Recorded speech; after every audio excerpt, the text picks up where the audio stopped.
Be imaginative and nothing will be difficult. Welcome to my channel. Today, let's focus on first-order self-similar ordinary differential equation.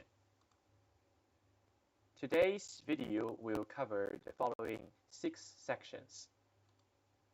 Let's begin with a brief introduction. Here is a plot given by MATLAB. This is named after I. Is there anything special appeared in the graph? Yes, there is. Notice that the red line, the brown line, the green line, the purple line, etc. intersects with the ellipse. More interestingly, the intersection angle is always pi over 3. How to describe such a set of curves? And let's consider another problem that is called the equiangular spiral. Let us focus on the simplest form, that is r equals to e to the theta's power. Here, take the square of both sides and then apply the Pythagoras theorem. Take the logarithm and then rearrange the terms. We may get the argument of a complex number and the logarithm of its modulus.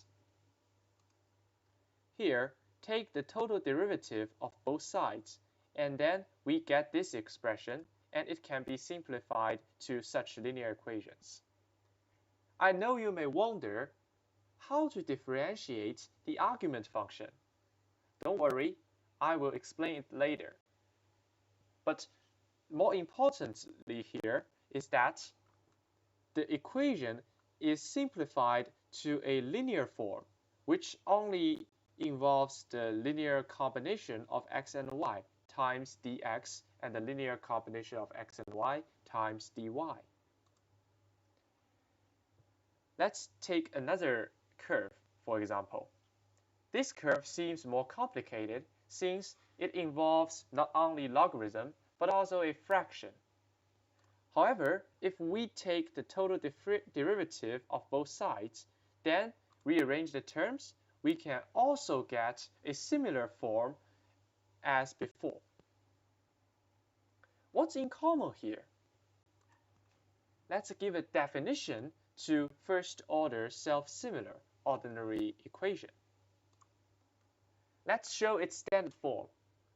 Here, a linear combination of x and y times dx added by another linear combination of x and y times dy equals to 0. Here, we may assume that the 4 coefficients will not be 0 at the same time. So what about other forms? Maybe you will think about y prime equal to certain linear combination of x and y divided by certain linear combination of x and y. Here, the coefficients in the denominator is not 0 at the same time. This is equivalent to some first-order self-similar ordinary equation. However, we should omit the solution x equal to x naught, since we assumed that y is a function of x by using the notation y prime. Here's another example. If cxy equal to 0 determines a curve, then if we try to take the gradient of the multivariable function xi, we will get its normal vector. And if we let the normal vector to be parallel to some linear combination of x and y, then we will get the first-order self-similar ordinary equation either. So it's a general case. This is some complicated definition. So what about trying to understand this topic by plotting some direction fields. Maybe we can do a quick revision. In our differential equation class, we learned about isoclines. Here, if we get a differential equation y prime equal to fxy, then if we replace y prime by a constant number k, then we will get a family of line elements dy equal to k dx distributed along the curve k equal to fxy. So this is a useful concept. Let's extend this concept to some more general cases. Here, in the first order self-similar ordinary differential equation, y is not necessarily a function of x. So there is chances that k does not exist. So we must use a direction vector in order to provide the information of a line element. Here, simply replace dx by a and dy by b. Here, a and b cannot be 0 at the same time. Then we will get extended isocline equation. Notice that on the isocline, we should discard the original point because all the isoclines crosses the origin, so the direction at the origin is arbitrary. Let us do a short exercise, that is plotting the direction field of this first order self-similar linear equation. How to plot the direction field? First, we may draw some isoclines. Maybe we pick a direction vector 1, 1. Then we will get the extended isocline y equal to 0, where x does not equal to 0. And similarly, we can calculate the following information and then use MATLAB to plot the direction field. Here, notice that x equal to 0 and y plus x equal to 0 gives two lines that are both isocline and stable solution. So after understanding the topic geometrically, let's try to solve the equation by hand. Here, let's review the standard form of first order self-similar ordinary differential equation. Here, we notice that if we let byx equal to bxy, then the left-hand side is simply a total differential. If we make up the differential, then the equation is solved. However, we don't have the power to do so. But we can always regroup the terms into symmetric and asymmetric ones. Here, we regroup the terms so that the left-hand side is already a total derivative.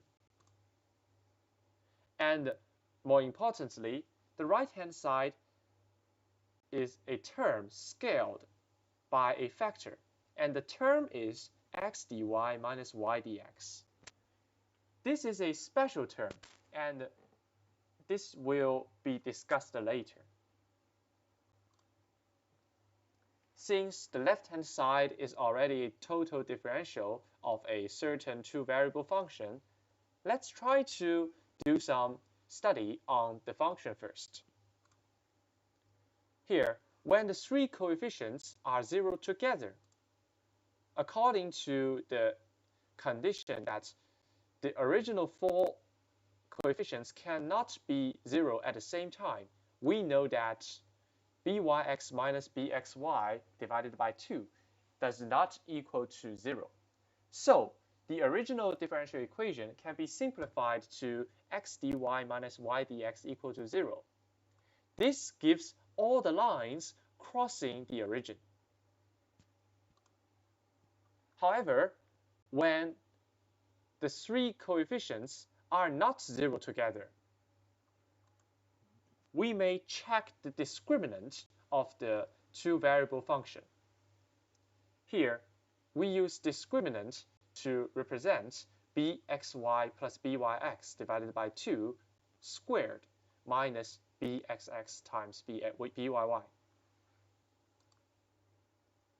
When the discriminant is lower than 0, the equation fxy equal to 0 only gives the original point, which doesn't make sense since the solution of a differential equation is always something that is one-dimensional. And if delta equals to 0, then the equation fxy equal to 0 gives a straight line, which is a solution. When delta is greater than 0, we can factorize fxy, and this gives two straight lines, which are two solutions.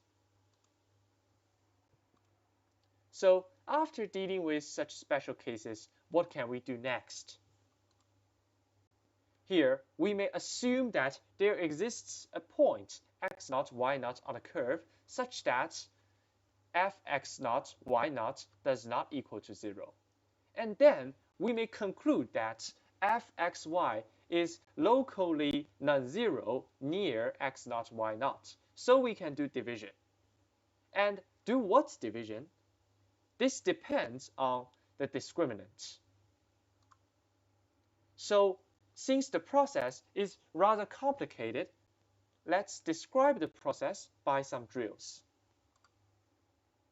The first drill is solving a differential equation like this. Here, notice that the discriminant of the total differential, which involves a quadratic function, is 16. This is a positive number, so we can factorize the quadratic function into two linear functions. Notice that the following identity holds when x minus y and x0 minus y0 is of the same sign, and x plus 3y divided by x0 plus 3y0 is greater than 0. This expression is difficult to notice.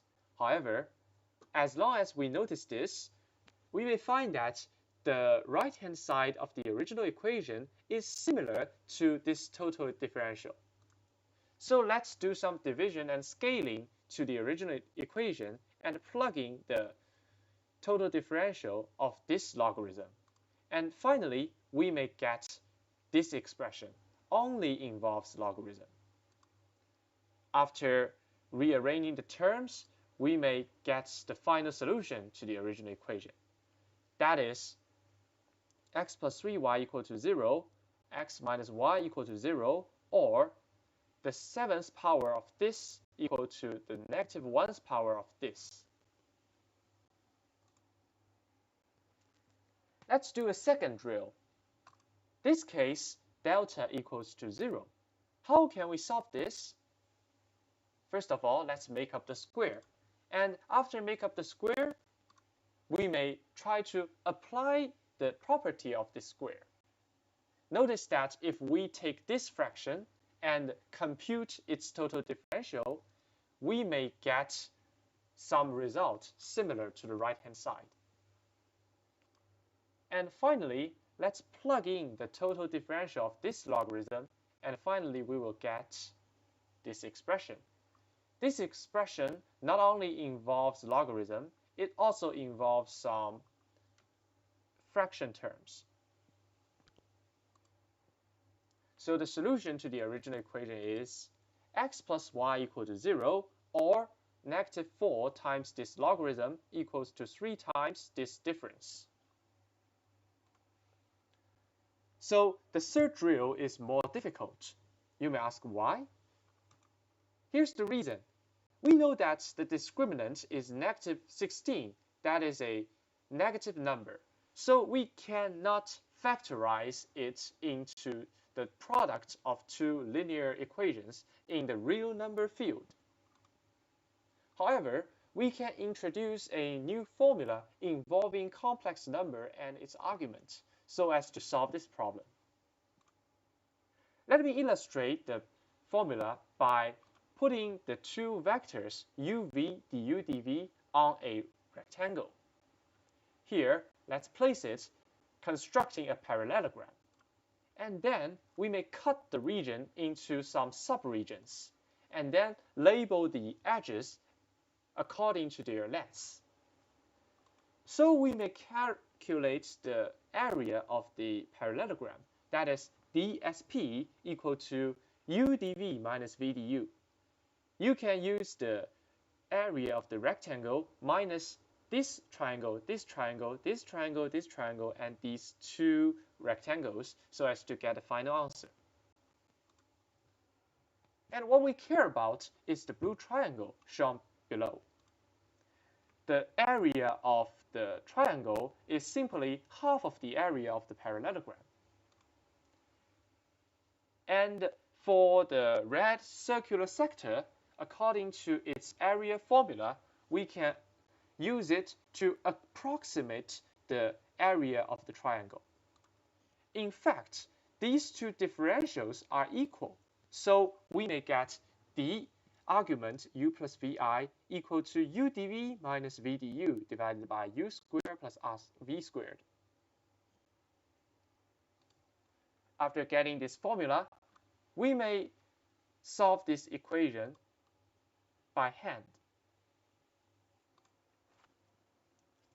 Here, we try to make up the square, but with a remainder. And we notice that these square terms can be interpreted as the square of the modulus of a given complex number. And we try to measure the difference of its argument when there is a small change in x and y. Interestingly, we finally get something similar to the right-hand side. And we may plug in the total differential of this logarithm and get the final result. However, you may argue that there is no such argument function in Desmos or other graphing softwares. How to overcome this problem? We may apply the following theorem so as to overcome this problem. Here, we may conclude that if the difference of alpha beta is 2k pi, then this condition is totally equivalent to cosine alpha sine beta equal to sine alpha cosine beta, and cosine alpha cosine beta plus sine alpha sine beta is greater than 0. The first condition ensures that the vector cosine alpha sine alpha is parallel to the vector cosine beta sine beta. And the second condition is to ensure that they are not only parallel to each other, but they are also of the same direction. So this formula is reasonable. And applying some basic knowledge of complex number division, we may finally come up with a long expression that can completely tell the equation of this curve. So after doing such tedious mathematics, let's try to discuss the geometric interpretation of the curve. We observed that the general cases are self-similar when the crossover terms cannot be cancelled out and the discriminant is lower than 0. Why is it that? If x1, y1 is on a curve, we may observe that for all integer k, if we scale the point x1, y1 by a factor e to the 3k pi divided by 2, then we know that the new point is also on the curve. How to prove this? The proof is simple. For all integer k, if we plug in x equal to x1 times the factor, y equals to y1 times the factor, then the increment of the left-hand side will be 6k pi. And this corresponds to k whole rotations. So the new point is also on the curve. Here, what do we mean by k rotations? K rotations mean to add 2k pi to the argument, while if we consider the factor 3 and multiply 2k pi by 3, we also get 6k pi. So this expression also holds true. So you may ask that the plot provided before is not so clear. So maybe I should provide a general case.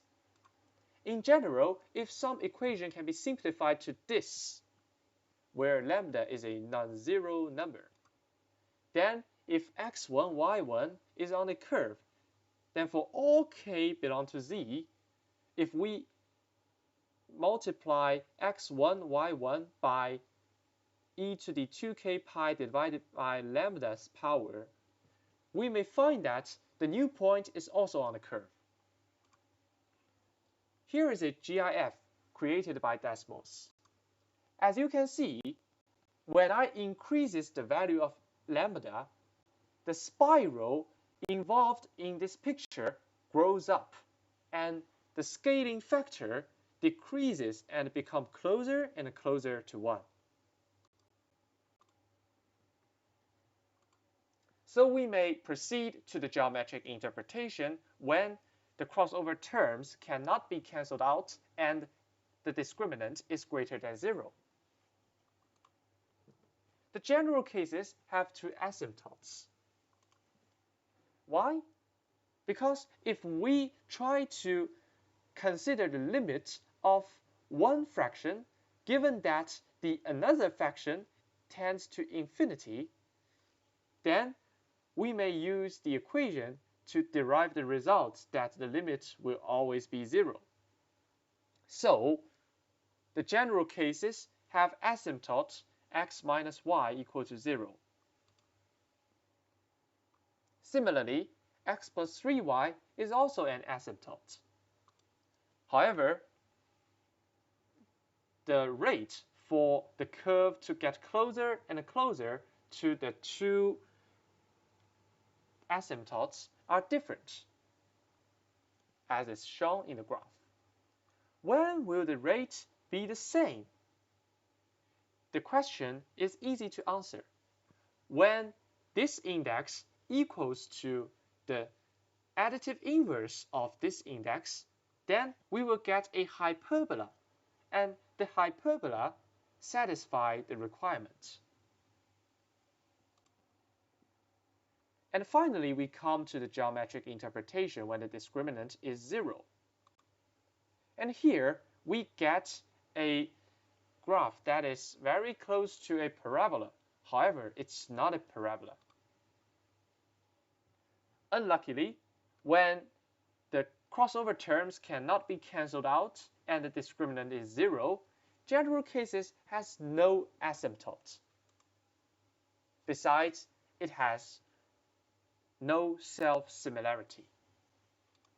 However, we may hover on the graph so as to study the pattern when the given point on the curve is changed.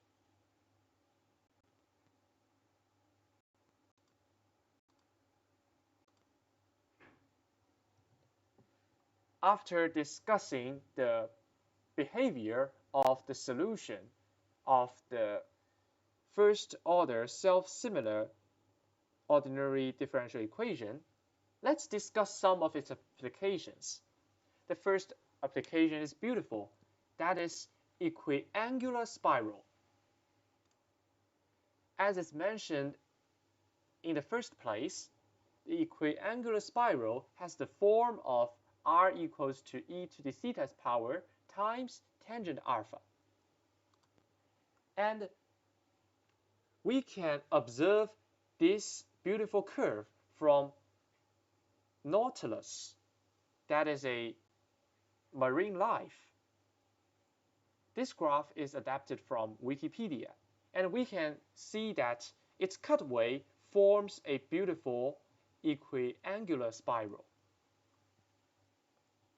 Then what's the relationship between equiangular spiral and the topic that we are discussing today?